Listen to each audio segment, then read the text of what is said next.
श्रमदान गर्नु भएको छ। श्रमदान गरेर चाहिँ ठुलो सहयोग गर्नु भएको छ।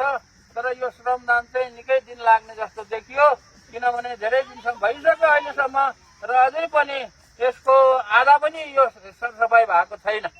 आधा पनि सरसफाइ भएको छैन। अब तपाईँहरूले अझै दुःख पाउँछ। अब हो ल दाजुभाइ दिदीबहिनीहरू, दाजु त कोही पनि छैन, दिदी पनि कोही पनि छैन। सबै चाहिँ भाइ बहिनीहरू है, यो श्रमदान यो त्रिभुवन विश्वविद्यालयको सम्पत्ति राष्ट्रको सम्पत्ति हो र यो राष्ट्रको सम्पत्तिमा चाहिँ जंगल भएको थियो र यो जंगल चाहिँ सफा गरेर अब यसको खास उद्देश्य भनेको चाहिँ के हो भने यहाँ चाहिँ एउटा राम्रो पार्क बनोस्, त्रिभुवन विश्वविद्यालय पनि हेर्न लायकको, अब बाहिरी आँखाले देख्दाखेरि पनि राम्रो चिटिक्क बरोस् भनेर चाहिँ यो जंगललाई फान्न खोजेको हो। अब यसमा दुईटा कुरा छ। एउटा जंगल भयो, अब यसमा चाहिँ झाडीहरू उम्रेका छन्। यहाँ अब जंगली जनावरहरूको बास्ता थियो, अलिकति अन्याय पनि हुँदैछ, किनभने जंगली जनावरहरूले अब यहाँ बास नपाउने भयो है, उनीहरूलाई चाहिँ विस्थापित गरिँदैछ। अब त्यसले गर्दाखेरि यो चाहिँ अलिकति अन्याय भयो जंगली जनावरहरूलाई। तर पनि यो जंगल झाडी फान्नको मुख्य उद्देश्य के हो भने बाहिरबाट कोही चाहे स्वदेशी होस् चाहे विदेशी होस् आएर त्रिभुवन विश्वविद्यालयलाई आएर घुम्दाखेरि एउटा राम्रो सुन्दर उनीहरूको चाहिँ एउटा मन आकर्षण गरोस् भन्ने कुराहरू हो। र यहाँ पार्क भएपछि पार्कमा चाहिँ घुम्नेहरू होस्, मन शान्त होस्। खास गरी यो कीर्तिपुर, बल्खु, यो पुलेश्वर यो एरियाको मानिसहरूलाई यहाँ आएर पार्कमा चाहिँ बिहान बेलुका घुम्ने राम्रो वातावरण पनि होस्। जोसुकै हुन त जोसुकै आए पनि हुन्छ, देशको लागि यो चाहिँ राम्रो हुनेछ र यसको सुन्दरता पनि बढ्नेछ। यसको मुख्य उद्देश्य यही हो। यसको लागि चाहिँ मैले मन्त्री भएको चाहिँ भोलिपल्ट हो क्या यो चाहिँ भनेको थिएँ गर्ने भनेर र भाइ बहिनीहरू आएर सरसफाइमा चाहिँ यो श्रमदान गर्नु भएको छ। श्रमदान गरेर चाहिँ ठुलो सहयोग गर्नु भएको छ। तर यो श्रमदान चाहिँ निकै दिन लाग्ने जस्तो देखियो, किनभने धेरै दिनसम्म भइसक्यो अहिलेसम्म र अझै पनि यसको आधा पनि यो सरसफाइ भएको छैन। आधा पनि सरसफाइ भएको छैन। अब तपाईँहरूले अझै दुःख पाउँछ। अब हो अब यो सफा गरेर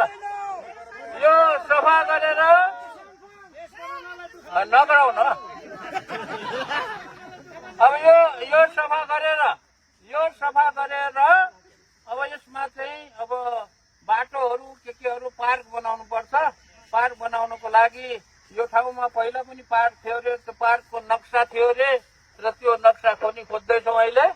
त्यो पुरानो नक्सा, पहिलेको जमानाको नक्सा, त्यो नक्सा पायो भने र त्यही अनुसारको चाहिँ यसलाई चाहिँ अलिकति सुन्दरता बढाउने हो र यो चाहिँ काम अगाडि बढ्छ।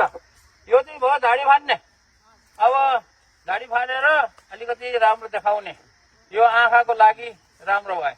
अब त्रिभुवन विश्वविद्यालयमा अरू पनि धेरै कामहरू गर्नु छ, किनभने त्रिभुवन विश्वविद्यालय भनेको नेपालको 76% विद्यार्थीहरू त्रिभुवन विश्वविद्यालय अन्तर्गत पढ्छन्। त्यसैले यसमा भएका धेरै कुराहरू, विश्वविद्यालयको पठन पाठनमा सुधार गर्नुपर्ने कुराहरू धेरै कुराहरू छन्। त्यसमा चाहिँ हामीले छोटो समयमा चाहिँ जै जति गर्न सकिन्छ त्यो पनि गर्दैछौँ।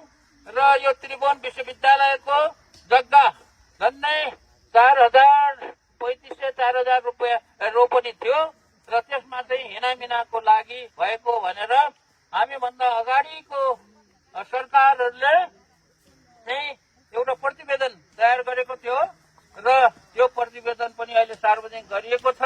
त्यसमा हिनामिना भएका जग्गाहरू मा चाहिँ फिर्ता ल्याउने, त्रिभुवन विश्वविद्यालयमा फिर्ता ल्याउने भन्ने छ र त्यसको काम चाहिँ अगाडि बढिरहेको छ। केही जग्गाहरू चाहिँ अब चाहिँ यो अनैतिक तरिकाले पनि प्रयोग गरेको भन्नेहरू छ।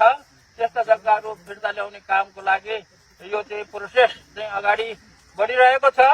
यो जग्गा चाहिँ ल्याउने र अब त्यसको लागि चाहिँ कानुनी प्रक्रियाहरू र कदमहरू चाहिँ हामीले अगाडि चालिरहेका छौँ। धन्यवाद छ। जंगल फाड्नुभयो है, जंगल सफा गरिदिनु भयो, गरिदिनु हुँदैछ।